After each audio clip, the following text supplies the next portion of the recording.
And Muhammad, he's another superstar. He's been in and out of the mastermind, but he's growing, which is awesome. So what's up, Muhammad? He says, "Hey guys, when it comes to the title tags for a crowded industry, do I have to have a unique one? My car dealer client is in a big city, and all the page one companies seem to have some variations of new cars in city or new comma used cars in city.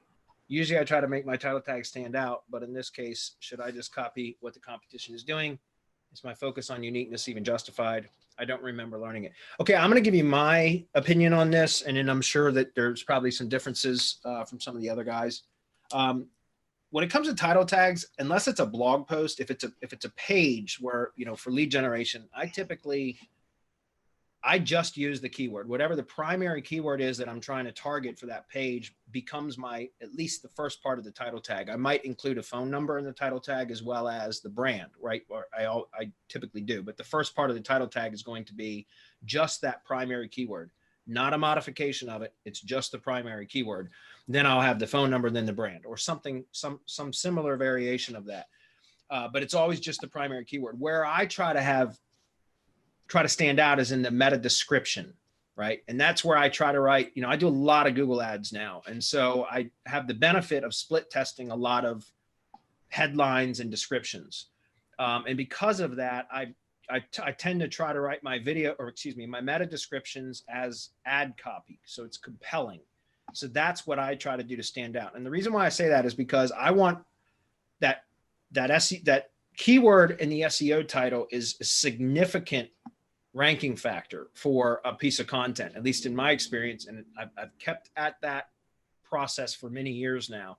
So I always want that primary keyword as the title tag, the first part of the title tag too. And then I'll use the ad copy, or the meta description, as I'll optimize that like it's ad copy to try to entice a click. And that's typically how I do it. But I'm sure some of the other guys have some other input to put on this. So just to clarify, Mohammed, I would kind of do, my opinion would be to do what the competitors are doing when it comes to the title tag, but then try to make your meta description stand out as much as possible. And one of the ways to do that, which maybe Marco can touch on this a little bit more if he doesn't get mad at me for saying this, is to include jump links, because they can get pulled into the meta description. Remember, if you have a piece of content and you have like a table of contents, you have jump links within the content, those can actually get pulled into the meta description. So it extends your SERP space, right? The real estate that you take up on the space. And plus it also draws the eyes to it because it's got a blue clickable link right from within the meta description. So those are also things that you can do to help it kind of stand out. Marco, what say you? Well, understanding how the algorithm is working right now, how it's tweaked, how they're trying to cater to NLP and neural, NEURAL, neural matching. This is when you really have to focus on why brands are becoming more and more important as we go into the semantic web. Yeah, you could do it like that. You could do it just focus on the keyword, like you said, include the brand and the exact match keyword, but the broad match, right? So if you're selling new cars, and your domain, it has new cars, newcars.com, so you can't go newcars.com, new cars for sale. You see, it becomes nearly impossible to avoid over optimizing everything on your website. Instead of, if you had focused on your brand, which is usually a name, probably a family name, right?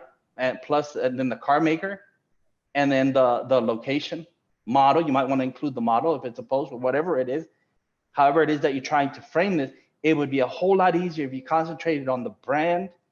And then once you're focusing on the brand, to do as much as you can for the entity of that brand around the web, so that now you're setting yourself up two ways. The way that Bradley said, it becomes unique. Your description is in fact your ad copy, because you're in front of a user, and that user is going to look at these results, and the one that catches the eye is the one that's going to get the click, or the one, it's just sometimes that they go to that first one. There's a lot of people that will go multiples, and then there's a lot of people where you get that bold, right? Those descriptions and those titles in bold, and maybe that'll catch their eye. This is why it's so important to have that keyword. that you're focusing on. But if you're focusing on brand, you're not going to run into over optimization issues. So you have two things. You're taking care of that ad copy, you're taking care of that title and that description, and you're taking care of your entity so that in every way possible, you just differentiated yourself from everyone else in the industry that's doing the same damn thing. And so now you're giving the bot a reason to choose your entity over the others when all right, I don't know how deep I can get into this. Mohammed, go look at the charity webinars, because I went deep into this and into the entity, into the fact that all Google is doing is it's comparing entities. It's in a relational database, and it relates all of the entities to one another, and all of the whatever vectors it has for that entity. Vectors are simply numbers, right? 0 to 8.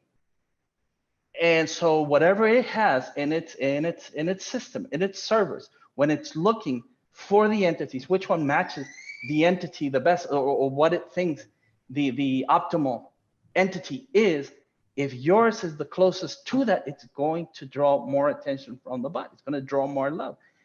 That's why our ad ID pages work so fucking well, because we're just feeding the bot all of the information about our entity, and we do it over and over and over again. We loop it, we scoop it, and it has no choice but to do what we want it to do. That's why I'm surprised that he's not back in our mastermind already, asking not only these questions, but going deeper into this, because we go a whole lot deeper about the entity and all of the different things that you can do to trap that bot in there, and just to set yourself completely apart from everybody else. It's part of our SEO power shield, and it's part of what I'm calling worryless SEO. We just don't worry about updates. It doesn't matter. We don't care what Google does, because we're already optimized for Google, even though Google says you can't optimize for natural language processing and AI. Yeah. And I call that bullshit. Yeah. I love that. You can't optimize for the new updates. Okay. All right. Keep thinking that. The people that say that just don't have a Marco on their team.